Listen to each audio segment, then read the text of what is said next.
Next week I won't be here.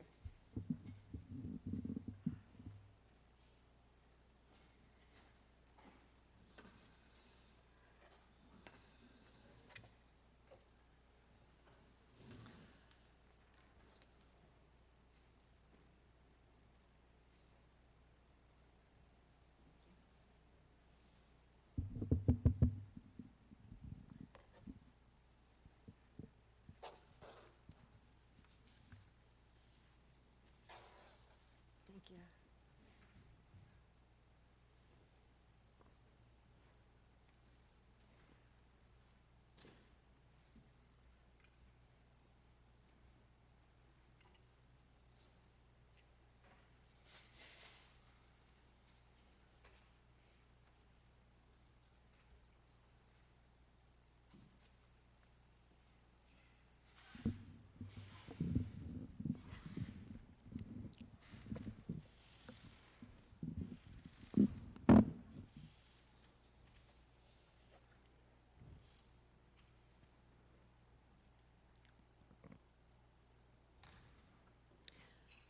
Jaya Radha Madhava Kunja Bihari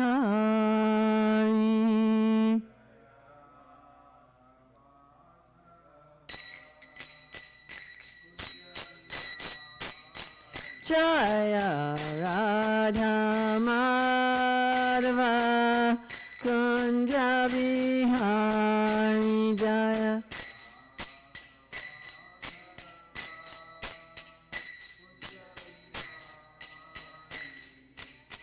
Gopi Jana Baba Girivaradari Gopi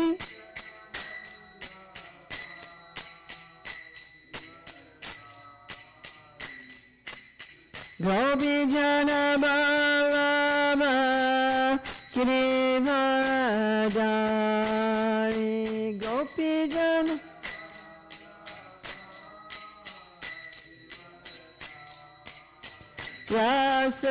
Yasodanandana Braja Janaranjana Sodana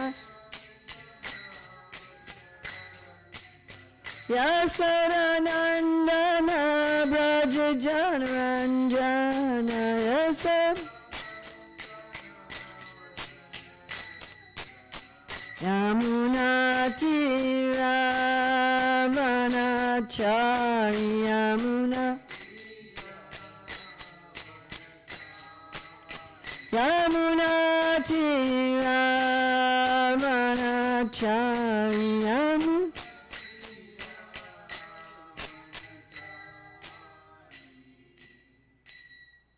Jayam Vishnupad Paramahamsa Parivrajagacharya Asatara Satyashri Srimad His Divine Grace A.C. Bhaktivedanta Swami Maharaj Prabhupada Ki Jai ISKCON Founder Acharya Srila Prabhupada Ki Jai Ananta Koti Vaishnava Vrinda Ki Jai Namacharya Srila Haridas Thakur Ki Jai Prem Shri Kaho Shri Krishna Chaitanya Prabhu Nityananda Shri Advaita Gadadhar Shri Vasadi Gaur Bhaktivinoda Ki Jai Shri Shri Radha Krishna Gopinath Shai Mukunda Radha Kunda Giri Govardhana Ki Jai Vrindavan Dhama Ki Jai Mathura Dhama Ki Jai Navadvip Mayapur Dhama Ki Jai Jagannath Puri Dhama Ki Jai Ganga Maya Jamuna Devi Ki Jai Bhakti Devi Ki Jai Tulsi Maharani Ki Jai Samaveta Bhaktivinoda Ki Jai Gaura Premanande.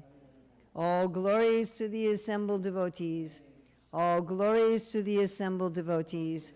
All glories to the assembled devotees.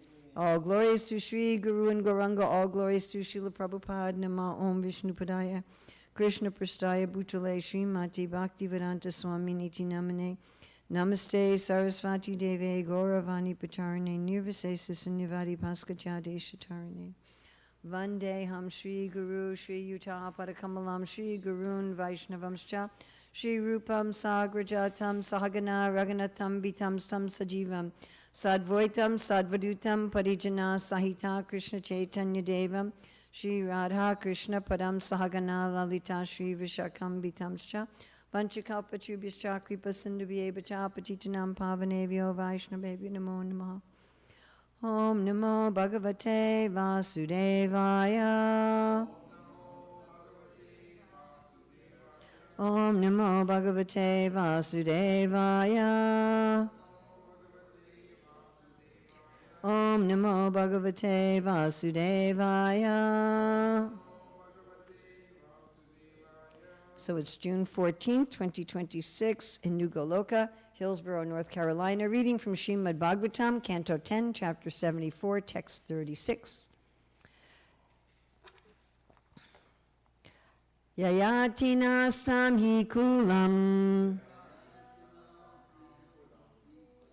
Shaptam sadbir bahishkritam Vritapana ratam shashvat Sapayam katamarhati. Please chant. Yayati naisham hi kulam Shaptam sadbir bahishkritam Vritapana radham shasvat Saparyam katamarhati. Yayatina shin kulam Saptam sadbir bahishkritam Vritam pana ratam shasvat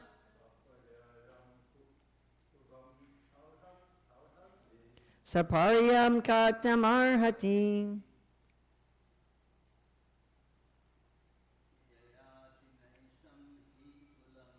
Yajatina samhi kulam Shaptam sadbir bahishkritam Vritapana ritam shasvat Saparyam katamarhati. Yayatina Vayayati Esham there he, indeed, Kulam, dynasty, Shaptam, was cursed, Sadbhi, by well-behaved persons, Bahikritam, ostracize, Vrita, wantonly, Pana, to drinking, Ratam, addicted, Shasvat, always, Saparyam, worship, Katam, how, Arhati, does he deserve? So this is again Shishupal criticizing why Krishna was offered the first worship after it was completed.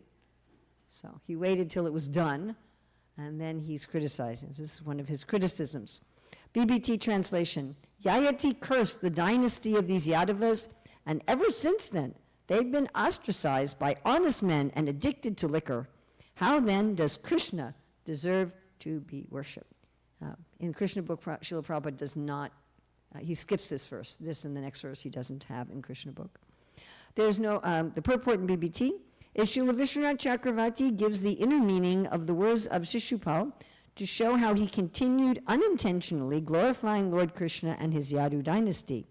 Quote, even though the Yadus were cursed by Ayati, they have been relieved bahishkritam of this curse by great saints, and consequently they have been raised to a position of royal sovereignty by such persons as Kartavirya.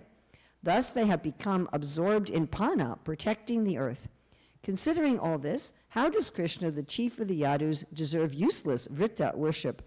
Rather, he deserves opulent worship. Commentary of Srila Sanatana Goswami.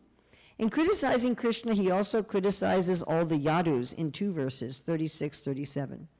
Because the family was cursed by Ayati, they have been ostracized by the righteous. The real meaning is as follows. The family has delivered Bahishkritam from the curse by sacrifices performed by the great sages. The family is absorbed in protecting the earth, Panaratam. Therefore, why is worshipping the Yadus useless? Srila Vishwanath Chakravarti Thakur's commentary. The inner meaning of Shishupal's words shows how he is glorifying Krishna and his Yadu dynasty. The Yadu dynasty, quote, the Yadu dynasty was cursed by Ayati, but then reinstated by saintly persons. Therefore, Kartavirya, Arjuna, and others became emperors, unquote. Outer meaning, quote, the Yadus are addicted, ratam, to wantonly vrita, drinking pana, liquor, unquote. The inner meaning is, quote, as rulers, the Yadus have become absorbed in Pana, protecting the earth. Considering all this, how does Krishna, the chief of the Yadus, deserve useless Vrita worship? Rather, he deserves the most opulent worship. Yaya tinashinam yata samhikulam shaptam sadbir bahishkritam vittapana ratam sasvas sarpayam katam arhati.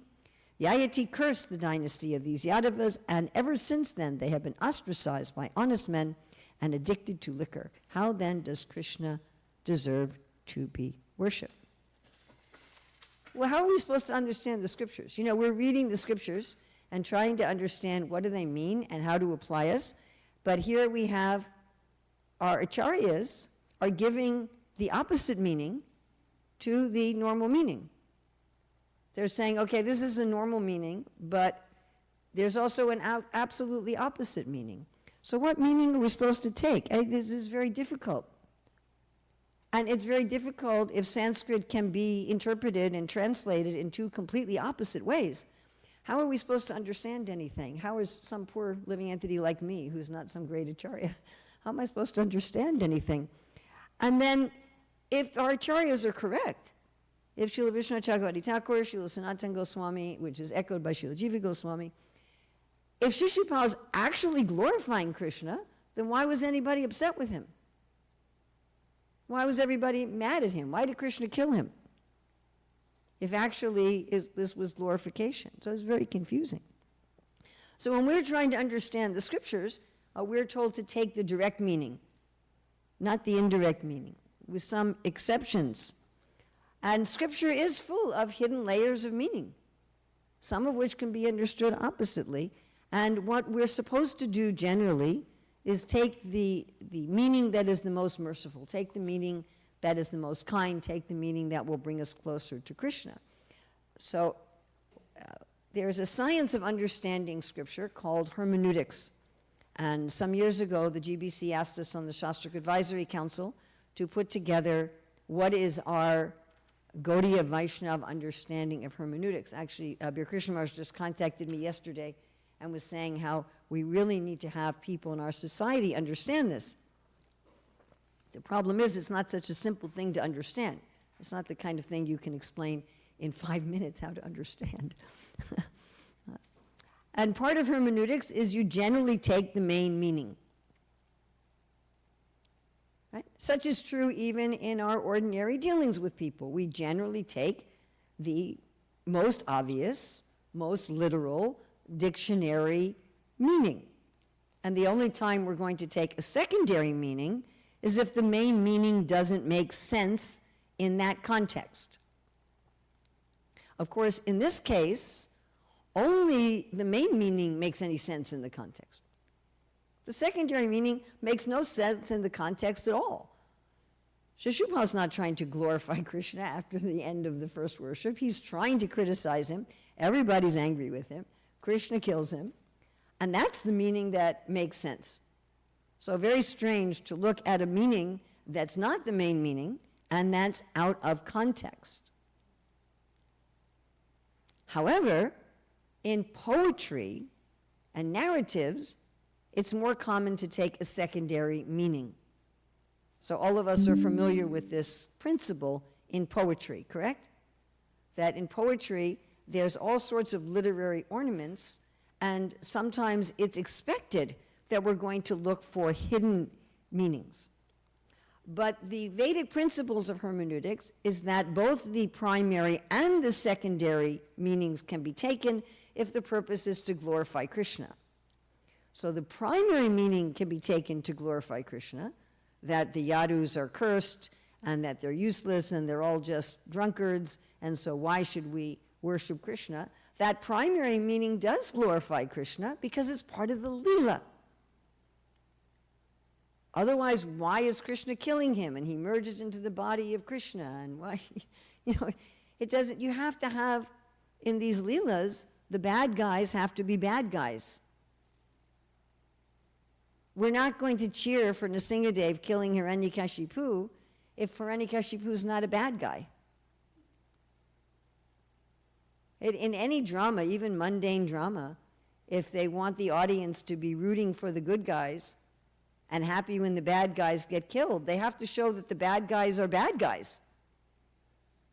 Otherwise, why are you going, you don't want sympathy. One of our problems with the Mahabharata is Karna is kind of a sympathetic figure. And isn't it? And don't we feel sort of mixed feelings when Karna dies? We're not just cheering. We're kind of like, well, this was really sad that Karna dies. And we see that throughout the scriptures, that Krishna and the devotees, they try to actually push the bad guys, the villains, to demonstrate their bad qualities. Like Narada pushing Kamsa. Any child might be Krishna. So Kamsa starts going around killing all these innocent babies, just so that the citizens can see this is a villain. And so when Krishna kills him, people aren't going to say, well, why are you killing the king? With Duryodhana and Dushasana, what was the event that really showed this to the public? What was that event? The disrobing of Draupadi. It was very public. That it's such a thing to try to take off the clothes of a woman, any woman in public, what to speak of a high-class queen who's your family member. This is horrible. And no matter what other good qualities, Duryodhana had good qualities, no matter what other good qualities he had, Dushasana had, people would say, we don't want some king who's going to treat women like this. He deserves to be killed. So bringing out those bad qualities is necessary. And therefore, to take these verses literally is also necessary. And we don't take, like I always give the example, actually, when we teach hermeneutics, that Kamsa says in the wrestling arena right before he's killed, after the wrestlers are killed, he says that arrest Vasudeva and Devaki again, because they had been let go, he said arrest them again, and arrest Krishna and Balaram, take away all of their jewels, take away all their paraphernalia, and throw them out of the city. And I say, we don't look at the Shastra and take this as a Shastric injunction for us.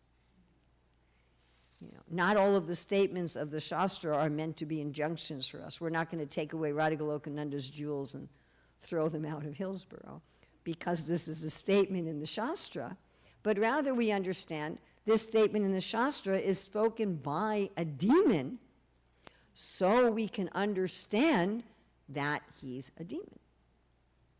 Particularly these statements Prabhupada said you can't tell a fool is a fool until they open their mouth and speak, if they're very well dressed. And many times villains not only dress nicely but present themselves nicely, and there has to be some evidence. At the same time, our acharyas don't really like hearing blasphemy of Krishna, and we're not supposed to hear blasphemy of Krishna. So this is kind of a conundrum, because you have to hear the demons' blasphemy of Krishna to understand that they're demons. And at the same time, we're not supposed to hear any blasphemy of Krishna. So this is a difficult thing. And the point is, though, that Scripture is full of hidden meaning. I think all of us experience this as we read the Scripture repeatedly. You'll read the scripture, you'll find, oh, there's this additional, everybody has this experience. You know, you've read a verse of purport 10, 20, 30 times, and you read it again, and you're like, oh, I didn't know this was there. Wow, this is amazing. Oh, and it speaks to you in another way. It speaks to you in a different way. You get, there's layers, and that goes on forever. That goes on forever. So I wanted to look at the here what was, especially this panaratam. So it really struck me that panaratam, how could we take this meaning, which pana usually means drinking, and rata means addicted, so addicted to drinking. So addicted to drinking implies that you're drinking an intoxicant. I don't think there'd be a criticism, you're addicted to drinking orange juice or water or something like that. So it's implied, just like we say, don't drink and drive. Many years ago when I used to run a school here, one of the parents came to me and said that while he was driving, he was drinking a glass of water, and his 6-year-old child said, "Daddy, Daddy, Daddy, don't drink and drive."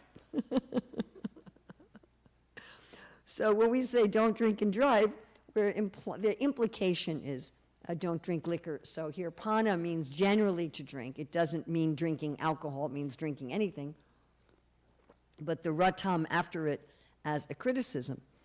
So when I looked up how the word pana is used in Shastra, it's always used to mean drinking.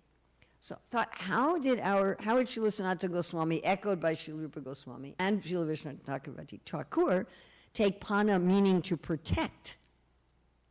Now, the Sanskrit goes to root words, to the dhatu, and there's 2 possible root words here. When we look at pa, not pa, but pa, it can mean to drink or to protect. Like we have the word pati, meaning husband. I mean, even in English, we can use the word husband not in the legal sense of a spouse, but in terms of protecting. Like you can husband the property, you can husband the flock of sheep. So pa means to protect. And therefore, he can understand pana means to protect. So instead of being panaratam, they're addicted to drinking, it can mean engaged in protection. They're always protecting. So that's, again, not the ordinary way that pana is understood, but they're saying, well, the root of pa can be to protect. I thought I'd look at some really sweet, charming examples of when Krishna and his associates use language in various ways. Of course, we have the example given in Bhakti Rasamrita Sindhu of glorification of Krishna's qualities and how he used the words vasa in different ways. So vasa generally means clothing. Of the 16 upachars in the deity worship, idam vasanam means now, Krishna, you take your clothing. And one time Srimati Radharani was waiting for Krishna. He didn't show up. He does this, you know. Actually, there is one couple that's talking to me about some young man they're considering for their daughter. Actually, their daughter's in love with this young man, and they're trying to convince her not to marry him. Anyway, one of their arguments for trying to convince her not to marry him is that he was late. That he was supposed to call, he was supposed to meet, and he was late, that he's not responsible. So I didn't tell them that Krishna is often late in his dealings with the gopis, that he often promises the gopis, I'll be there at this time, and then he's off with another girl, and then when he shows up, he says, oh, my mother had me go to a festival or something. You know, he makes up some excuse. So anyway, Krishna was supposed to meet Srimati Radharani in the evening, and he didn't show up. She's waiting and waiting, and he comes in the morning. And when he comes, he doesn't have all of his clothes. Most likely it was like his chadar or something that he didn't have. We find a number of leelas, right, where our acharyas explain how, like, Krishna and Radharani, after their night pastimes, they're running back home so they won't be discovered, and they accidentally take each other's cloths. right? So then when they get home, it's like, well, wait a minute, that's not your clothing, each in their respective homes. So Krishna must have lost his cloth. And so Srimati Radharani says, where are your clothes? Where are your vasa? Where's your vasa? And then Krishna turns it to mean residence. Vasa can also mean residence. And he says, oh, my dear beloved, my vasa is in your beautiful eyes. My residence is in your eyes. And she's like, I didn't mean your residence. I meant your clothes. And then he takes another meaning of vasa, meaning fragrance. And he says, I have this vasa because I'm standing next to you, so I'm having your fragrance. And then she gets completely frustrated with this line of discussion. And then she says, where were you all night? Where were you all night? And he takes the Sanskrit and changes it's called the sandhi. This is not a sense of the root, but the sandhi. And he says, how could night have kidnapped me? And at this point, she's laughing so much that she's not angry at him anymore. So we have, Krishna does this. I wanted to look at in Ujjwala Nilamani. This is actually a section I was just happened to be reading. And this is a section about, it's in the different groups of gopis. And if we take Srimati Radharani's group as the main group, then we have three other groups in relation to her. So there's Radharani's groups of her own friends. Then there's friendly groups like Shamala. Shamala is a leader of another group. She's not in Radharani's group, but they're friendly. Then we have groups headed by persons like Bhadra, who are neutral, neither friendly nor unfriendly to Srimati Radharani, and groups like Chandravali's that are unfriendly to Radharani. Of course, if we took Chandravali's group as the main group, then the definitions would go in the opposite direction. And so these unfriendly groups, they're sometimes critical of one another. And they're sometimes saying, well, Krishna doesn't like your group, he likes our group better. And of course, Krishna enjoys this competition. Like the cowherd boys are always trying to touch Krishna first, they're competing like that. Prabhupada says competition gives life. This is a loving competition. In this world, competition can become envious and malicious. Yeah? I mean, sometimes even in sporting events, there's two, soccer teams or cricket teams or football, whatever. And, it's supposed to be a sporting competition, but sometimes people actually get angry and start beating each other up on the opposite team. So it's not quite like that. So this is from chapter 9, verse 35 from Ujjwala Nilamani. This is gopis talking to each other. My dear Bhavya, your friend Sodamini is decorated with ornaments presented to her by Govinda. She becomes very happy when she is separated from him. She is very expert in the arts. Her body displays the intense beauty of youthfulness. Her actions contain the highest good conduct. Her good fortune will never end. So this is it's praise, yes? So there's one gopi speaking to a rival gopi, a gopi in the rival party, and sounds like she's glorifying her. But the second meaning is, your friend's ornaments are disliked by Krishna. He enjoys with other women when he's not in her presence. She is expert at quarreling and radiates the beauty of an iron hammer. Her low actions give pain to the good people. She never ceases to have misfortune. So another meaning of the same Sanskrit is an insult. Here's another example. This is also chapter 9, verse 36. First meaning, your friend Kailavati produces pleasure and joy for the eyes of all people by her dancing. Her necklace becomes stunned by those extraordinary movements. By the power of teaching, she defeats waves of beauty arriving from yellow haritala ointment. She dances with special steps. So again, it sounds like she's glorifying her. But the second meaning is, your friend destroys joy in the eyes of all people by her dancing. Her necklace becomes displaced by her awkward movements. By her fickle nature, she drives away the waves of beauty derived from Krishna's keeping the rhythm. She dances with deviation from rasa. So one thing about having these different meanings is you have what we call plausible deniability. If someone says, why are you insulting my friend? Oh, no, I didn't insult your friend. Just see, I was glorifying your friend. But actually, it's an insult. We even have words like that in English, like a left-handed compliment, right? Or he praises with faint blame, so it sounds like praise, but it's actually blame. Winston Churchill was expert at those kind of things. So what are we supposed to do when we're reading the Shastra? One hermeneutic principle we talked about is to generally take the direct meaning. Another one is to take the meaning that is most merciful, that is most going to help people. How can we understand the statements of Shastra? How can we understand the statements of Srila Prabhupada and our acharyas so that they will benefit the greatest number of people? We don't want to use their Shastra and Shastra, their one meaning is weapon. We're not trying to use the Shastra as a weapon, as a Shastra, to hurt people. Religious people do this sometimes. They take quotes, irregardless of the religion. They take quotes from their scripture in order to say that they're better than other people, in order to criticize other people, in order to make other people feel bad, in order to justify torture and persecution and killing of other people. So we should take the statements of the Shastra in the way that it will benefit the greatest number of people, in the kindest way, but without compromising other statements of Guru, Sadhu, and Shastra, or other principles of hermeneutics. So in Bhakti Rasamrita Sindhu 1.1.27, when Srila Rupa Goswami is describing that bhakti is all auspicious, he says, the wise explain there are 4 types of auspiciousness: subha, affection for all living entities, being attractive to all living entities, possession of good qualities, and happiness, as well as other items. And Srila Jiva Goswami says, affection for the world means that they work for the world benefit.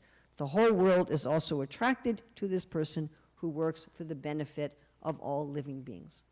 So we want to take the instructions of Shastra, the words of Srila Prabhupada. Maharaj and I were talking about this yesterday in terms of hermeneutics. How do we understand Srila Prabhupada's statements that are sometimes maybe difficult to understand, difficult to apply, in a way that is beneficial, that is merciful to everyone? So one way we do this, which is kind of like what our acharyas are doing here, is to see the good in everyone, to see at least the potential good in everyone. So our acharyas, they want to relish the leelas of the Bhagavatam. They want to enjoy Shishupal being killed, which means they have to see him as a villain. So they have to see the demons as acting demoniacally, but they don't want to hear blasphemy of Krishna, and they also want to see the good in everyone, even in Shishupal. So I thought I'd refer to something very interesting, also by Srila Vishwanath Chakravarti Thakur, in reference to Daksha and Lord Shiva. So we all know that Daksha had a daughter that married Lord Shiva, Sati, and that therefore Lord Shiva was his son-in-law, and that therefore socially Lord Shiva was in a subordinate position to him. Although Lord Shiva is the son of Lord Brahma and Daksha is the son of Lord Brahma, still, because Lord Shiva was his son-in-law, he was socially inferior, and therefore it's expected that when Daksha entered the assembly, that his son-in-law would stand up and receive him. In America, we don't so much take those sort of things into account. It must be very awkward for people from India to be in America where people don't observe these sort of etiquette according to social hierarchy. It must feel very awkward a lot of times. I know it feels awkward to me when I go to India and people are observing these. And it's like, why are they behaving like this? It feels uncomfortable. But we find this, Daksha expected this, and when he didn't get it, he became very offended. He became very insulted. And of course, Lord Shiva didn't stand up because Lord Shiva was absorbed in meditation and he was just seeing Krishna everywhere. And actually, Lord Shiva was just seeing that Krishna is in the heart of everyone, including Daksha.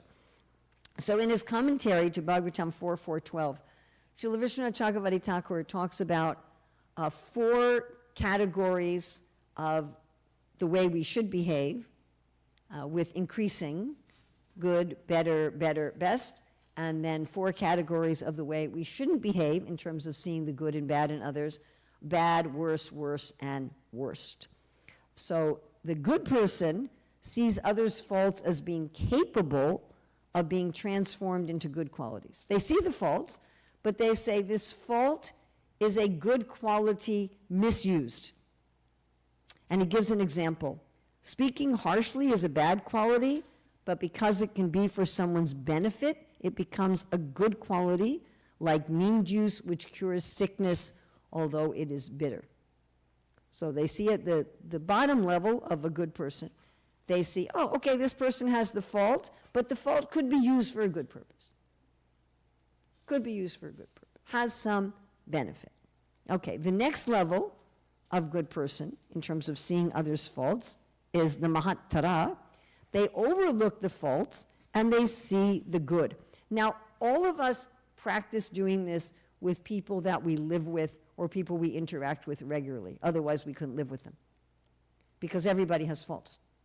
So when I'm living with people or interacting with them regularly, in order to get along with them and be sane, I'm going to overlook or excuse their faults and focus on the good. Am I correct? Do we all do that? Otherwise, it's intolerable, right? So an example, seeing a merchant, though a materialist, they conclude he takes care of guests nicely and is worthy of deliverance. Okay, yes, he's a materialistic person, but look how nicely he takes care of the guests. Again, we all do that. We all do that. And my husband throws his dirty socks on the floor, but he takes care of the children nicely. I had someone say this to me the other day. Well, on the days that my husband watches the children, you know, they get to bed late, their wet towels aren't hung up properly, and they don't put their dishes in the sink, but the kids have a great time with him. And it gives me a chance to do other things I need to do. So I'm grateful, even though I have to clean up after him when I get back. So this is, you see the faults, but you overlook them. You overlook them and you focus on the good. The next level of good person is Mahattama. They magnify the good qualities and they just don't see the faults at all. So example, this person has stolen my cloth because he's cold. And although he has a weapon, he does not attack me because he is merciful. Therefore, he is virtuous. So someone takes out a weapon and steals your clothes and you're saying, but he didn't attack me with the weapon. And he was cold. That's why he took the cloth. So they just don't see the faults at all. They see only good. And the top good person, the Ati Mahattama, they see good qualities where there aren't any. An example, in this world there are no bad people. Everyone is good. Now, by the way, you can't practically function in the world like that, can you? Therefore, we say the Uttama Bhakta acts on the level of the Majjhima Bhakta. But the highest thing is everyone's good. Everyone's a soul. Everyone's a soul. Everyone's acting according to the will of the Lord. Everyone is properly situated. Everyone's doing what they're supposed to be doing. There's nothing wrong in the world. Everything is perfect. Okay, so the ways that we should behave, at the very least, we should see people's faults as potential good qualities. At the very least. Because, my dear friends, that is a fact. All faults are simply good qualities misused. What's the difference between running in front of bullets to save your fallen comrade and running in front of a car in the highway? In both cases, you're risking your life in a dangerous situation. But one, you're doing it for arrogance, and one, you're doing it to save others. But the action is not different. So if people are inclined to do stupid risk-taking behavior, you could say, why don't you be willing to risk yourself for a good cause? So at least we should do that. See other people's faults as potential good qualities. And as I say, generally in our life, to overlook the faults and focus on the good qualities. All right, what are the bad persons who are like what Daksha was doing? So asadu, they see others' good qualities as being capable of being transformed into faults. An example, oh, you want to help others? Oh, you must be greedy for their assets. You must be motivated. All this helping you're doing, you must have a selfish motive. Okay? That's the lowest level of a bad person, that they see the good qualities as potential faults. The next worst level of a bad person is a saduttara. They overlook the good in others, but only sees the faults. This is what happens before people get divorced. Right? They start focusing on the faults, and they excuse or ignore the good qualities. Example, this person has renounced, but he also eats a lot. Who did that? Ramchandra Puri, right? The sannyasi eats ghee rice to fill his stomach. He's lusty and he should be considered fallen. And again, this is what happens before a divorce. Well, yeah, okay, you may be watching the kids all day so I can go do what I want, but you put them to bed late and you leave a mess in the sink and you leave their wet towels all over the floor. What useless person are you? The next worst level of a bad person, a saduttama, magnifies small faults and sees no good. Example, this renunciate has given up the forest and lives in the house of a married man. He only wants to steal their money. I've heard such kind of things in our Hare Krishna movement. I actually heard these kind of things. Oh, why is the sannyasi visiting all the homes of the householders and collecting donations? What useless sannyasi. So this is the third worst category. And the worst category is ati asuratama. They see only faults in others where there are none. So everyone in this world is evil. No one's good. Everyone's bad. Everyone's terrible. I'm not going to trust anybody. So our acharyas, when they're looking at Shishupal, they're turning his faults into good qualities. They're switching the faults into good qualities because they are uttama adhikaris, they're mahatmas, and because they don't want to hear any blasphemy of the Lord. Generally, we should take the most literal understanding of Shastra, while at the same time, we can relish the inner hidden meanings. We do both, and we should strive to see the good in others. That everyone is a soul, and everyone has the potential for love of God. Even the most wicked, the most evil, the most fallen person, they're ultimately a soul with the potential for love of God. We may not want to live in the same house with them. We may even want them to be in prison if they're really evil. But we still see them as a soul with the potential for love of God. So thank you very much. Anybody have questions, comments, additions, subtractions, corrections?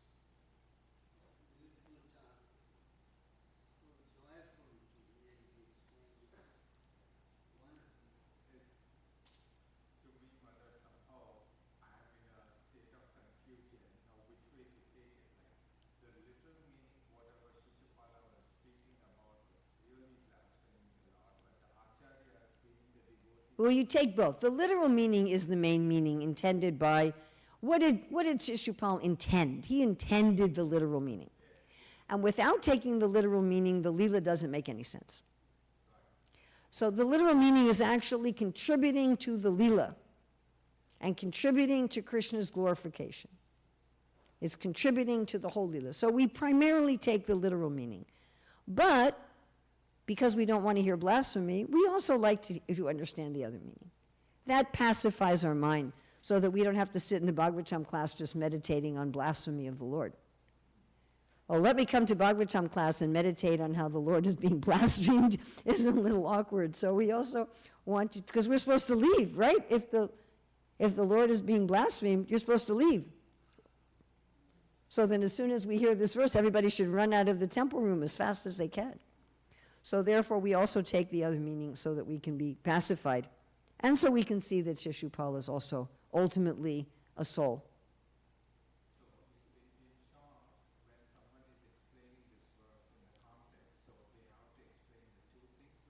Do they always have to explain the two things? No. No. But the literal meaning definitely always has to be explained. Does the hidden meaning always have to be explained? No. But the literal meaning always has to be explained. Otherwise, the purpose and the flow and the context of the Leela, the mood of the Leela, is going to be disturbed. Exactly. So, yes. So you take, the literal meaning is primary, but we can also relish the other. But no, we don't always have to explain the second. And I'm sure there's many more unlimited more meanings that we could get out of this.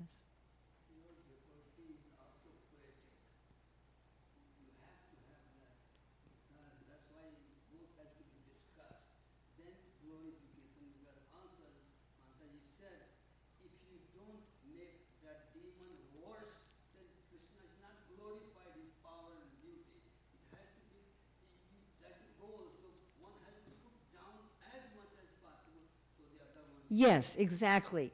Exactly. Without understanding how evil the villain is, Krishna is not properly glorified. And it would be actually awful if Krishna is killing someone who's glorifying him. That would be, that wouldn't be very, oh, you're glorifying me? Cut off your head. Indra's case, everybody, he's just doing crazy things. But Krishna says, no, he's actually made all my devotees, my lovers to be with me together, no shame. This is wonderful. He's a great devotee. So we have to see all Yes. things to have. Yes, that although Indra is trying to destroy Vrindavan, he's also bringing all the devotees together. So thank you very much. Anything valuable here is from Srila Prabhupada, our acharyas. Anything wrong here is my fault. Please take the good and leave aside the bad. Please don't just focus on my faults, then we'll be in trouble. 36. And you're giving, I assume you're giving class tomorrow.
Govindam Adipurusham Tamaham Bhajami Govindam Adipurusham Tamaham Bhajami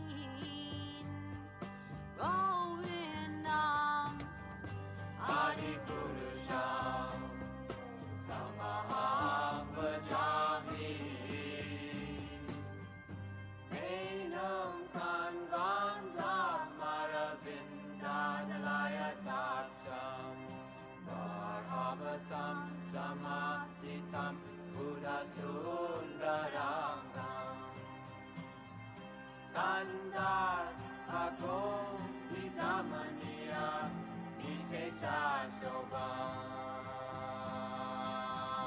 Govindam Adipurusham Tamaham Bhajami Govindam Adipurusham Tamaham Bhajami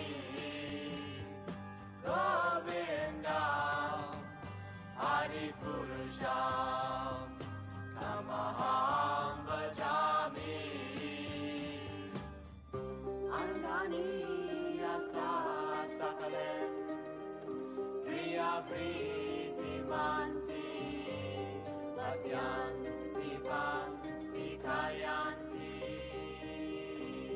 Chiram Naganti Ananda Chinmaya Sadhu Jala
Kalindi Jamuna Jaya Jaya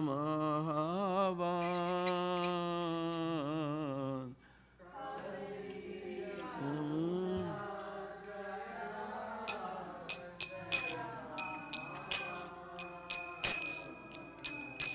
Keshi Gata Vamsi Vata Vadashakana Yata Vamsi Vata Vadashakana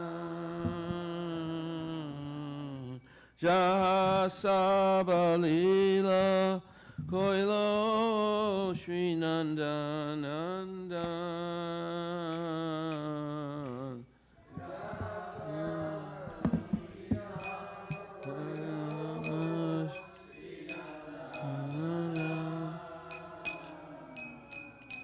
Shri Nanda Jasoda Jaya Jaya Gopagan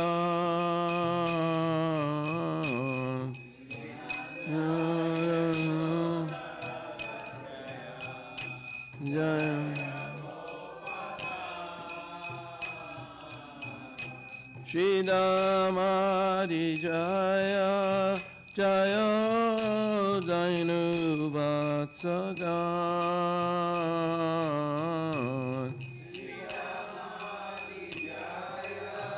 Jaya Dainu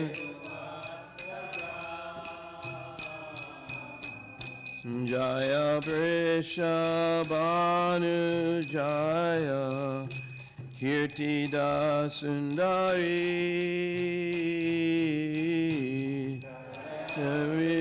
Rishabhanu Jaya Kirti Dasundari Jaya Purnamasi Jaya Virnagari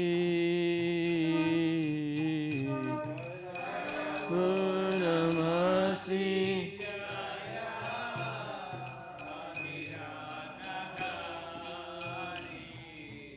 Jaya Jaya Gopishwara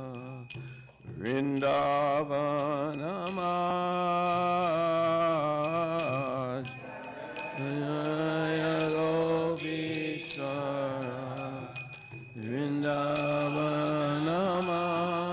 Vrindavanamaj Jaya Jaya Jaya Krishna Saka Bhatu Dvijarat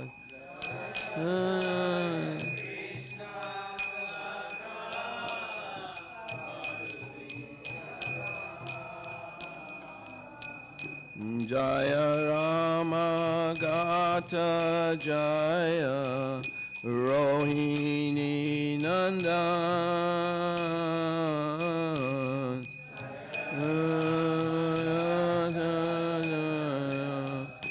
Rohini Nandan Jaya Jaya Vrindavana Basi Jata Jan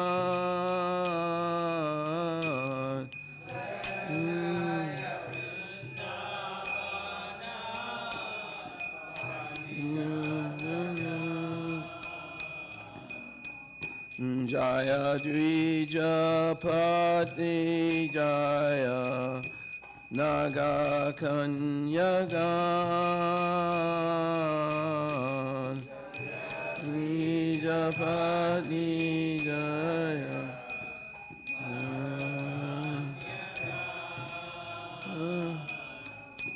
Bhakti Tejahara Pailo Govinda Charan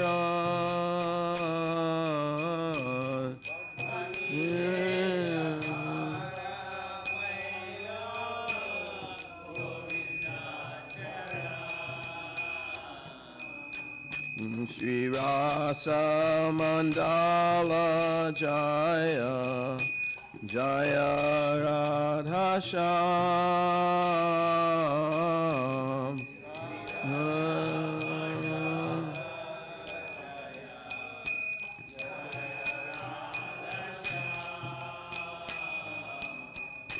Jaya Jaya Rasa Leela Sarvamanaram.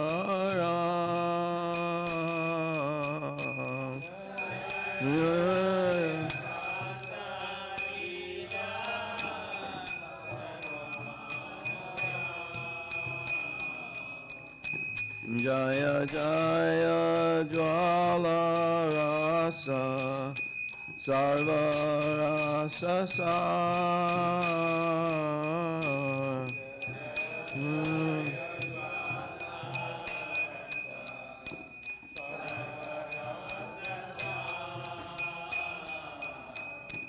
Parakiya Bhave Jam Brajate Prachar.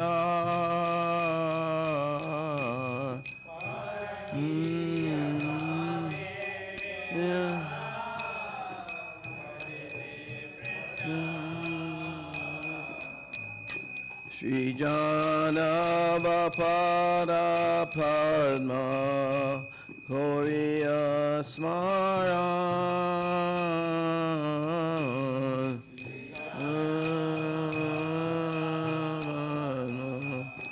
Koriya Smaran.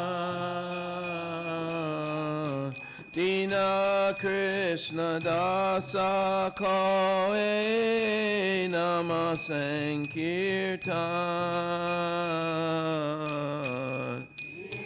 Krishna Dasa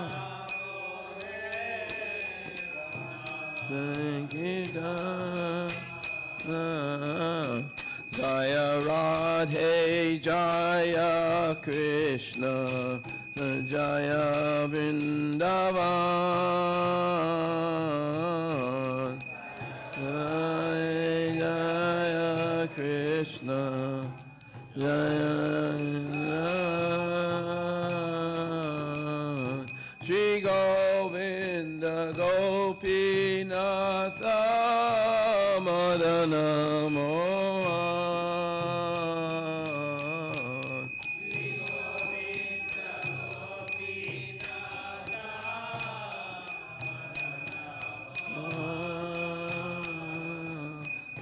Jaya Jaya Radha Goloka Nanda. Jaya Radhe Shyam. Jaya Radha Goloka Nanda. Jaya Radhe Shyam. Jaya Radhe Jaya Radha Goloka Nanda. Jaya Radhe Shyam.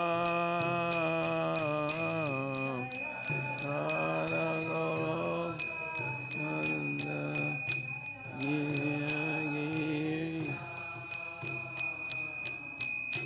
Jaya Radha Goloka Nanda. Giri Govardhan. Radha Goloka Nanda. Jaya Giri. Jaya Radhe, Jaya Radhe, Jaya Radhe, Jaya Shri Radhe. Radhe, Jaya Radhe, Jaya Radhe, Jaya Shri Radhe. All glories to Radha Krishna and the divine forest of Vrindavan. All glories to the three presiding deities of Vrindavan, Sri Govinda Gopinath and Madana Mohan. All glories to Shamakunda, Radhakunda, Girdhan Hill, and the Jamuna River, Kalindi. All glories to the great forest known as Mahavan. All glories to Keshigata, the Vamsivata tree, and the 12 forests of Vraja. At these places, the son of Nanda, Sri Krishna, performed in all his pastime. All glories to Krishna's divine father and mother, Nanda and Jasoda. All glories to the cowherd boys headed by Sridham. All glories to the cows and calves of Vraja. All glories to Radha's divine father and mother, Vrishabhanu and the beautiful Kirtida. All glories to Purnamasi, the mother of Sandapuni Muni. All glories to the young cowherd maidens of Vraja. All glories to Gopishwar Shiva, who resides in Vrindavan in order to protect the holy Dham. All glories to Krishna's funny Brahmana friend, Madhu Mangala. All glories to Ramagarh, where Lord Balaram performed his rasa dance. All glories to Lord Balaram, the son of Rohini. All glories to all of the residents of Vrindavan. All glories to the wives of the proud Vedic Brahmanas. All glories to the wives of the Kaliya serpent. Through pure devotion, they all obtained the lotus feet of Lord Govinda. All glories to the place where the rasa dance of Sri Krishna was performed. All glories to Radha and Shyam. All glories to the divine rasa dance, which is the most beautiful of all Lord Krishna's pastimes. All glories to the mellow of conjugal love, which is the most excellent of all rasas and is propagated in Vraja by Sri Krishna in the form of the divine Parakiya Bhava. Remembering the lotus feet of Lord Nityananda's consort, Sri Janava Devi, this very fallen and lowly servant of Krishna sings. You can't give a holy name. Srila Krishnadas Kaviraj Goswami Ki Jai. Cheto Darpanam Arjanam Baba Mahadavagni Nivapanam Shreya Karaiva Chandrika Vitaranam Vidyavadu Jivanam Anandam Bhuni Vardhanam Kritipadam Purnamrita Swadanam Sarvatma Snapanam Puram Vijayate Shri Krishna Sankirtanam Nam Namakari Bhaudani Sarva Shaktis Satrarpitani Amitas Vinena Kala Etadrishi Tavakiva Bhagavan Mamapi